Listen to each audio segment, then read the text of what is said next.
Derechos y Acción, un podcast de la Defensoría del Pueblo de la Nación.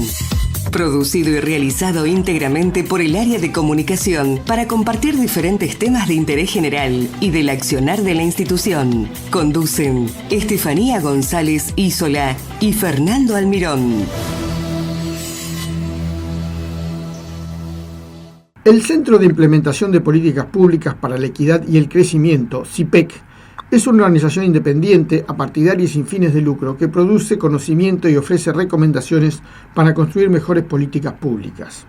Entre sus objetivos figuran promover mejores prácticas en el sector estatal y el desarrollo de más y mejores profesionales con vocación por lo público para que el Estado pueda responder a las necesidades de la población, servir como fuente permanente de consultas sobre políticas públicas y contribuir al debate público con propuestas innovadoras para mejorar el trabajo del Estado y el bienestar de la sociedad, realizar proyectos de investigación que complementen el trabajo de otros centros de estudio para comprender y aportar soluciones a problemas fundamentales de la red argentina y desarrollar y difundir herramientas que permitan aumentar la participación de la sociedad civil en la política del Estado, entre otras. Hoy estamos en comunicación con Juan Camisasa, que es el coordinador del programa de protección social de CIPEC, que nos va a hablar un poco sobre, por supuesto, el trabajo que hacen y también algunas consideraciones sobre lo que fue el censo 2022. ¿Cómo te va, Juan? ¿Cómo estás? Hola, Fernando, ¿cómo estás? Muchísimas gracias por la invitación. Bueno, Juan, primero contanos un poco cuál es el trabajo que realizan desde el CIPEC, algo que ya hemos más o menos contado, pero en casos más prácticos, ¿no? O en casos de trabajos que han venido teniendo en este tiempo. Bueno, creo que tu presentación fue muy buena. Yo estoy en el equipo de protección social, que trabajamos temas sobre todo ligados a la política social, que como bien debes saber es muy amplia. Trabajamos temas de mercado de trabajo, desigualdad de género en el mercado de trabajo, temas de pobreza, sobre todo de pobreza infantil. Y en los últimos 2 años estuvimos trabajando mucho temas demográficos. Hemos realizado 2 investigaciones grandes junto a UNFPA y a UNICEF. Una primera donde observábamos las tendencias demográficas en Argentina, mirando tanto la esperanza de vida como la fecundidad y sobre todo la fecundidad adolescente durante los últimos 60 años, que es desde donde tenemos datos, ¿no? Desde mediados del siglo XX. Y después hicimos un segundo documento donde pensábamos diferentes políticas estratégicas que se ven muy afectadas por la cuestión demográfica, como pueden ser las políticas de cuidados en la niñez, lo que es el sistema previsional, obviamente por el envejecimiento poblacional, y lo que tiene que ver con políticas de derechos sexuales y reproductivos que se relacionan muchísimo con la fecundidad adolescente. Entonces, hemos trabajado mucho los temas demográficos en los últimos 2 años y en los últimos meses, con los últimos resultados que han sido publicados del censo 2022, hemos estado haciendo varios trabajos y analizando los diferentes datos que fueron saliendo, porque hay muchas cosas muy llamativas e interesantes que, podemos charlarlas a continuación. Claro, lo que vi, por ver un título que vi, el índice de envejecimiento registró un aumento más alto de los últimos 50 años. Es bueno, por supuesto, es una buena noticia, como que la gente vive más, puede vivir más, tiene mejor calidad de vida. Eso también tiene que ver mucho con los avances de la ciencia, ¿no? Con el tema también de la asistencia social, de la medicina, de la salud. Pero esto también, por otro lado, tiene una contrapartida. Nacieron 850.000 niños menos en el país de lo que había proyectado para el 2010. ¿Cómo lo explicás? Exactamente. Esto? Sí, ahí se ven estos 2 fenómenos que muy bien marcaste vos, ¿no? Lo primero que vemos es una reducción muy grande en la cantidad de personas que tienen entre 0 y 4 años. Cada vez que se hace un censo, vos lo que haces son proyecciones de cuánta población va a haber en los años venideros, porque los censos no se hacen todos los años, ¿no? Entonces, sí. Cuando se hizo el censo 2010, se proyectaron la cantidad de personas que iba a haber en el año 2011, 2012, 2013, así sucesivamente, desagregados por edad. Y lo que se esperaba para 2022 es que haya 3.700.000 niños y niñas de entre 0 y 4 años. Y lo que tenemos en los resultados del censo son 2.900.000. Redondeando serían 800.000 niños de entre 0 y 4 años menos de lo que esperábamos tener cuando hicimos las proyecciones en el año 2010. ¿Por qué pasó esto? O sea, ¿por qué se redujo tanto la cantidad de niños y niñas? ¿Y por qué eso no fue esperado? Bueno, porque algo que nosotros veníamos viendo antes de que salen los resultados del censo era que en Argentina se había reducido mucho la tasa de fecundidad global. Esto es el promedio de hijos por mujer. Argentina a partir del 2014 empezó a reducir mucho su fecundidad global, se redujo entre el 2014 y el 2021 un 34%, y esa era la reducción más grande que se había registrado en los últimos 70 años. Entonces nosotros dijimos, bueno, esto arrancó en el 2014, antes del 2014 el promedio de hijos por mujer se mantenía más o menos estable en torno al 2,3, y lo que empezamos a ver es que abruptamente empieza a descender hasta posicionarse alrededor de 1,6, y decimos, che, esto empezó en el 2014, no era esperado, y lo que terminó resultando es en lo que vimos en los resultados del censo 2022, que es que entre los 0 y los 4 años tenemos muchos menos niños y niñas de los que esperábamos. ¿Por qué se da esto? Bueno, sí, es una muy buena pregunta.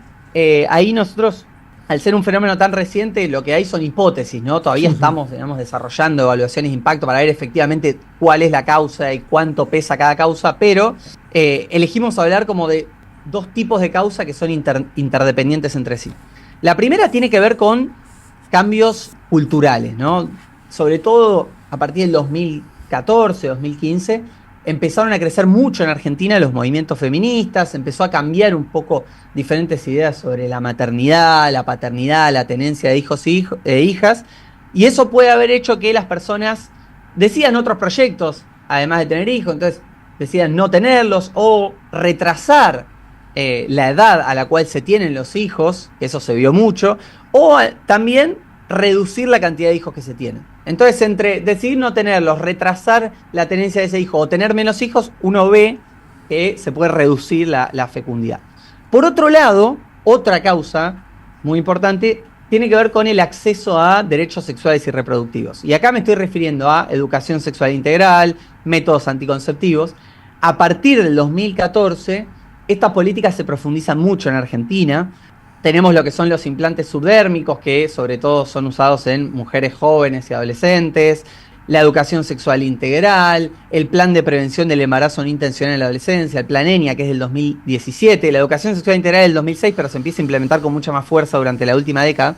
Todo eso puede haber llevado a reducir sobre todo los embarazos que eran no intencionales, porque uno, accediendo a más métodos anticonceptivos, más información, puede prevenir embarazos no intencionales.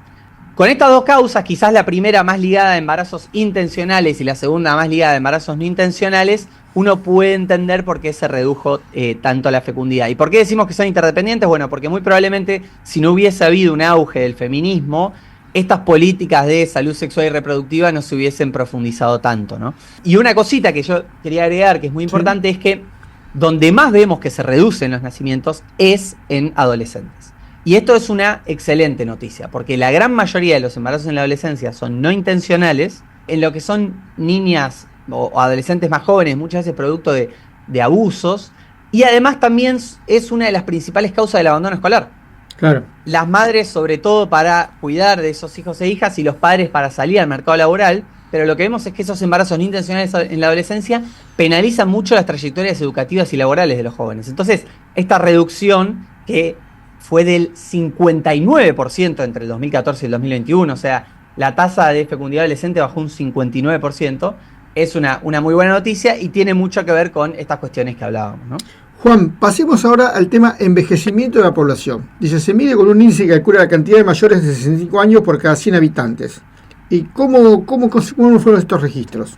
Sí, ahí lo que vemos es que el porcentaje de población de 65 años o más sobre el total pasó de ser el 10% en el censo del 2010 a ser el 12% en el censo del 2022. Esto está muy motorizado por el aumento de la esperanza de vida. Como bien vos decías, ¿no? El avance tecnológico de la medicina, también de la protección social de las personas mayores, da lugar a un crecimiento de la esperanza de vida. Esto se observa en la mayoría de los países del mundo. Y lo que sí encontramos es que el envejecimiento poblacional fue más grande en aquellas jurisdicciones con menor porcentaje de personas mayores. Por ejemplo, Tierra del Fuego, Santa Cruz, que tienen poblaciones, Misiones, que tienen poblaciones más jóvenes, aumentaron bastante la cantidad de personas mayores de 65 años, y ciudades como la ciudad de Buenos Aires, que es la ciudad más envejecida de Argentina, aumentó un poquito menos. La ciudad de Buenos Aires tiene un 17,3% de población mayor de 65 años. Tiene que ver también un poco con con la situación económica, ¿no? Siempre se dice Buenos Aires es la ciudad opulenta, la que tiene mejor calidad de vida y todo eso. Eso hace que haya más población vieja, como quien dice, porque aquí veo ponerle Santa Fe, La Pampa y Córdoba como las 4 que tienen mayor cantidad de índice de envejecimiento. Sí, también tiene mucho que ver con la fecundidad. O sea, son las zonas que han reducido primero sus tasas de fecundidad. Con estos cambios de los que hablamos anteriormente, las provincias, digamos, más jóvenes han reducido también mucho, pero lo han hecho más tarde. Entonces, por eso uno ve pirámides de población más envejecidas en la ciudad de Buenos Aires, en La Pampa, en Santa Fe, como bien decís vos, porque, digamos, esa transición demográfica de tener cada vez menos hijos y aumentar cada vez más la esperanza de vida en la ciudad de Buenos Aires y las provincias que vos mencionaste se dio un poquito antes. También vemos de algo que tiene que ver con el envejecimiento poblacional y que vos también lo notabas en otra nota que estamos leyendo, es que tendrá algunas consecuencias presupuestarias para el Estado, porque cada vez hay más jubilados, es decir, y los jubilados viven más tiempo, ¿no? Esto no estaba planificado hace 20 o 30 años por el Estado, tiene que ir haciendo nuevas políticas. Sí, ni hablar. Lo que nosotros vemos es, con lo que ha pasado, tenés dos cosas. La primera es que se te redujo la cantidad de niños y niñas. Eso lo que hace es aumentar la cantidad de personas adultas como proporción del total de la población. Eso es una oportunidad, se conoce en la demografía como el bono demográfico, porque vos tenés más personas en edad de trabajar que personas dependientes. Eso es ahora. Lo que pasa es que dentro de 30, 40 años, lo que vos vas a tener es que la esperanza de vida va a seguir aumentando, el porcentaje de población mayor de 65 años va a seguir aumentando, y además vas a tener que esos menos niños y niñas que tenemos hoy van a ser quienes van a estar en la edad adulta, entonces la sociedad va a estar muchísimo más envejecida. Y en ese momento, lo que sí vas a tener es un porcentaje de la población dependiente mucho más alto. Lo que nosotros decimos es, hay que empezar a pensar en políticas previsionales que puedan sostenerse en el largo plazo, teniendo en cuenta que dentro de 30 o 40 años la sociedad va a estar mucho más envejecida.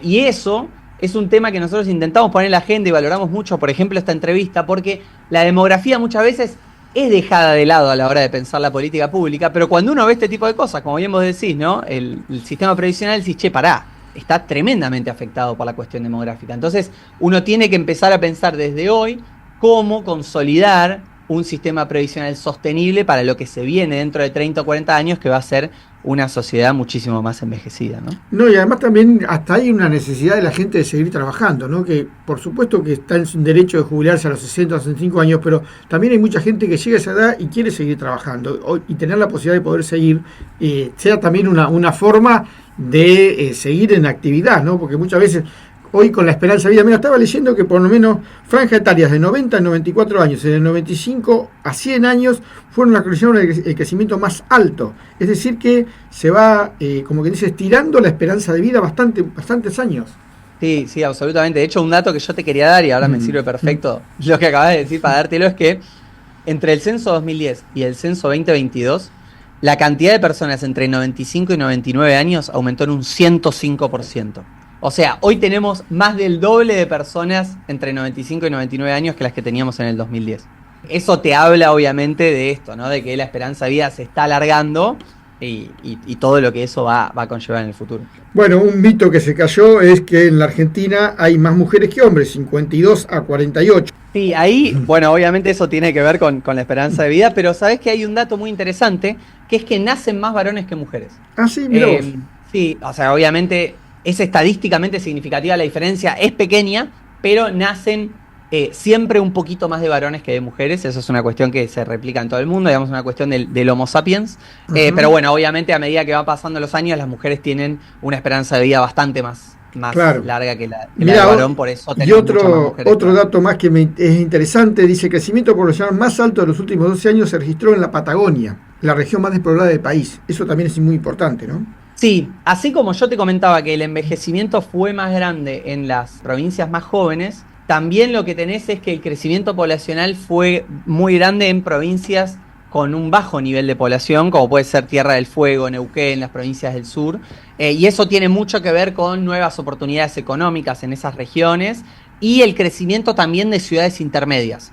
Lo que nos arrojó este censo es un crecimiento muy grande de ciudades intermedias, como te decía, muy ligado a oportunidades laborales, oportunidades económicas que hacen que la gente se vaya de algunas ciudades a otras, y eso, digamos que si lo tenemos que pensar en términos agregados, nos está mostrando una especie de convergencia, ¿no? Los lugares menos poblados están creciendo un poco más que los lugares que ya estaban más poblados, como por ejemplo el AMBA, la Ciudad de Buenos Aires, Santa Fe, que son de las regiones que menos crecieron en términos porcentuales en lo que es su población. Perfecto, Juan, te agradecemos mucho, muy claro tus conceptos además y muy importante el trabajo que hace el CIPEC, que además es conocido a nivel nacional e internacional. Te agradecemos mucho tu participación y por supuesto para seguir trabajando y que ojalá que esto sirva también para que las políticas del Estado prevean estos cambios que hay en la población y en la sociedad. Bueno, muchísimas gracias a ustedes por la invitación y por la entrevista. Gracias, Juan. Muchas gracias por escucharnos. Los esperamos en una nueva emisión de Derechos y Acción.